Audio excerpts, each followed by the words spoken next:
Welcome to the building of the TLR 8E 3.0.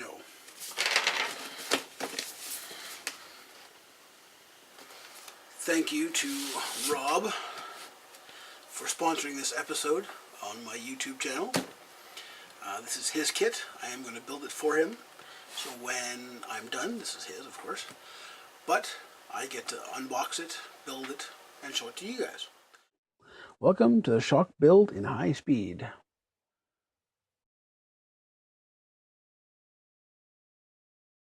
Time to rip open the packages.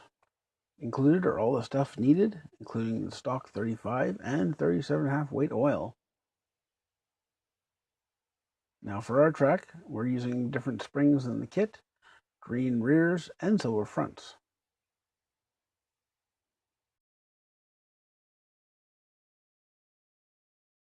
You easily see which are the front and rear shock bodies by the length, same as the boots and the shafts.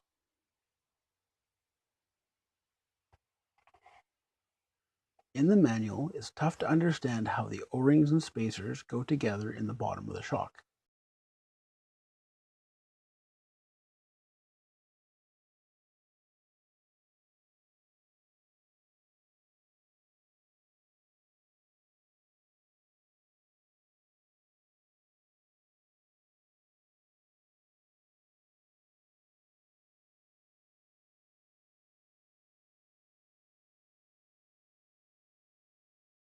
All right, on to the pistons. One nice tip for identifying the pistons is to use a Sharpie to color over top of the lettering to reveal which one is 1.4s versus 1.5, and that's the hole spacing on the 3-hole pistons, the millimeter size of those holes.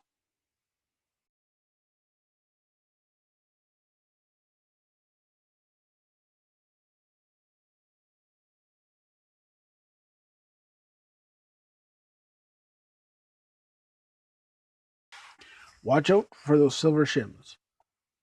For building the internals of the shocks, only use the thin ones and the small ones.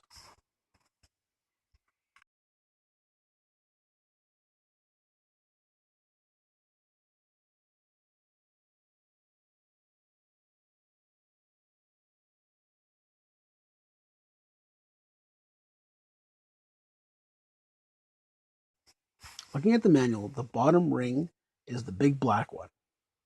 The next one is a clear O-ring. Oil these.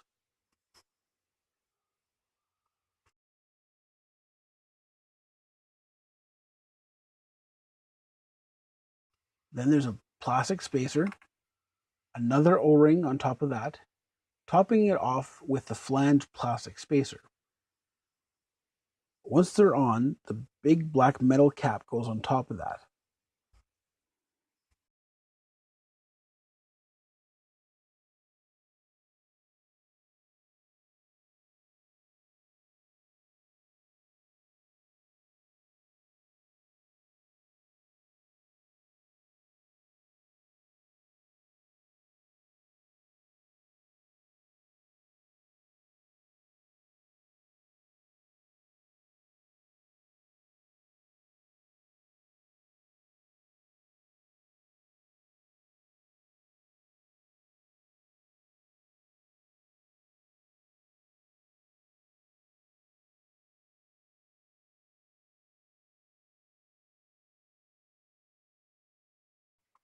If you do not have a set of shock pliers, you can use tape on the smooth set of pliers to grip the shafts and tighten the screw at the top.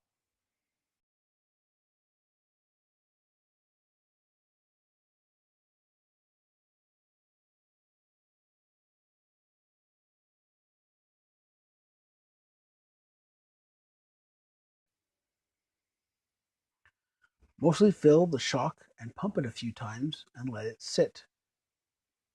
We need the air to come to the surface.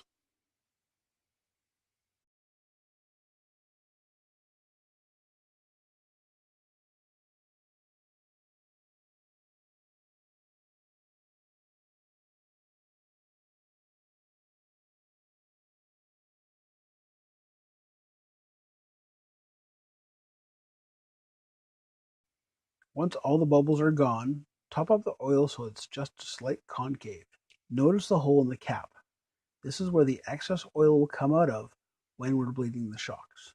Start to tighten the cap, but leave it about one full turn from tight. And then hold the shock at an angle with the hole up to allow any air to come out. Push the shaft in almost all the way, leaving about a quarter to a half inch of the shaft showing. Then tighten the cap. Move the piston up and down and listen for air.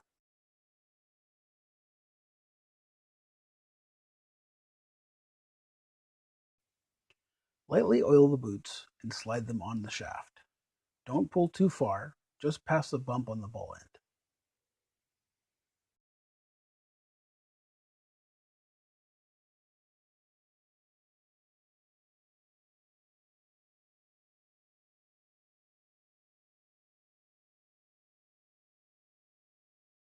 The springs only go on one way, as they're tapered.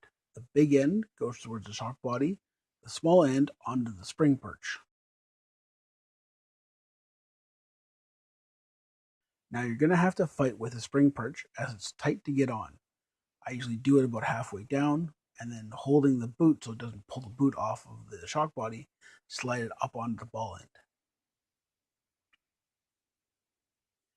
Now we're going to work on the rest of them in a little bit faster mode.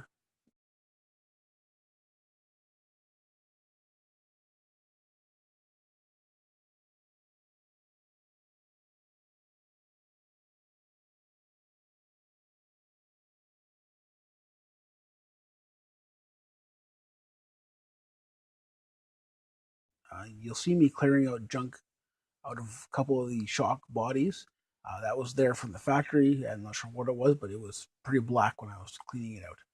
Just make sure to check them all before you build your shocks.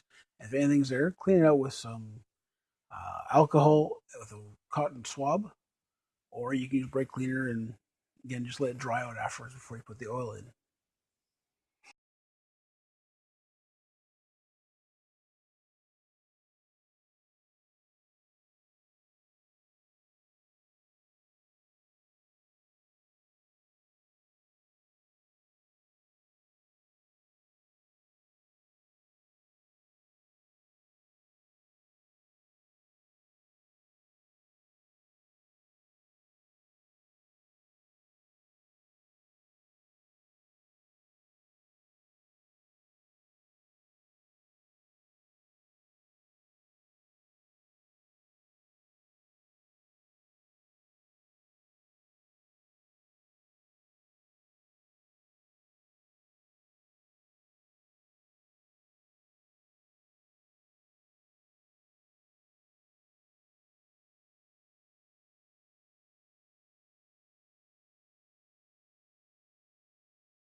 When adjusting pack, I like to use the 1/4 to 1 inch left showing of the shock shaft because it generally sets the balance of pack nicely. It should be balanced. On extension, it will come in a little.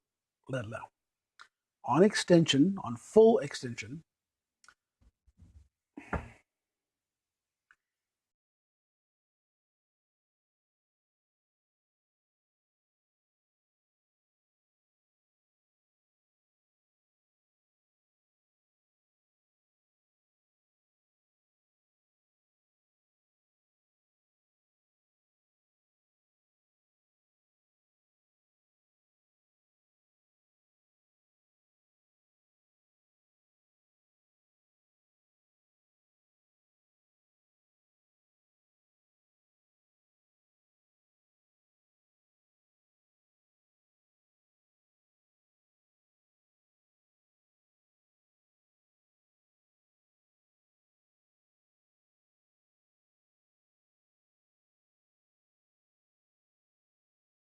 it should be balanced. On full extension, it will come back in a little bit.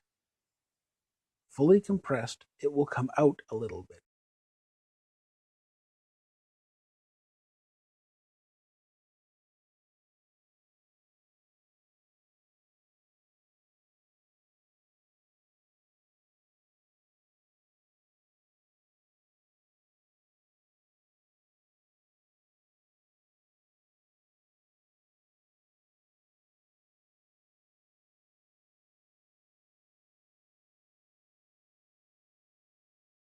So here's our 4 shocks, all built, ready to go. If you like this, please like, subscribe, and share.